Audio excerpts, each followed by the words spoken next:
এবার খাবারটাকে সার্ভ করার পালা। আমি কিন্তু সবাইকে এক এক করে মুচি মাখাটাকে কিন্তু দিয়ে দিলাম।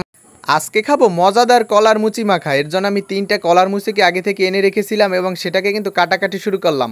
মাঝখানের যে অংশটা আছে আমরা কিন্তু সেটাকে খেয়ে থাকি, আমরা সেটাকে কিন্তু খুব সুন্দরভাবে কেটে নিলাম। কাটাকাটি হওয়ার পর এবার কিন্তু এগুলোকে আমি খুব সুন্দরভাবে ধুয়ে পরিষ্কার করে নিলাম। এবার এগুলোকে পিস পিস করার পালা। এবার মুচিটাকে কিন্তু আমি কেটে কুচি কুচি করে নিলাম। এবার মশলা দেবার পালা। আমি সর্বপ্রথম নিয়ে নিলাম লবণ, হলুদের গুঁড়ো, মরিচের গুঁড়ো এবং আগে থেকে তেলে রাখা শুকনো মরিচ কিন্তু আমি এর সাথে মিক্স করে নিলাম সুন্দরভাবে মাখানোর পর আমি কিন্তু 2 টুকরো লেবুর রস দিয়ে দিলাম। এতে কিন্তু ফ্লেভারটা আরও খুব সুন্দর হবে।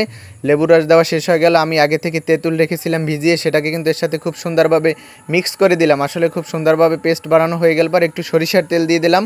সরিষার তেল দিয়ে এটাকে সুন্দরভাবে মিক্স করে নিলাম। মশলার সাথে মুচির টুকরোগুলোকে খুব সুন্দরভাবে কেটে কিন্তু তৈরি হয়ে গেল মুচি মাখা। এবার খাবারটাকে সার্ভ করার পালা। আমি কিন্তু সবাইকে এক এক করে মুচি মাখাটাকে কিন্তু দিয়ে দিলাম আর সবাই কিন্তু খেয়ে কিন্তু একদম মহা খুশি। সবাই বলতেছে স্বাদটা কিন্তু খুব সুন্দর হয়েছে। বন্ধুরা সাবস্ক্রাইব করে পাশে থাকবেন।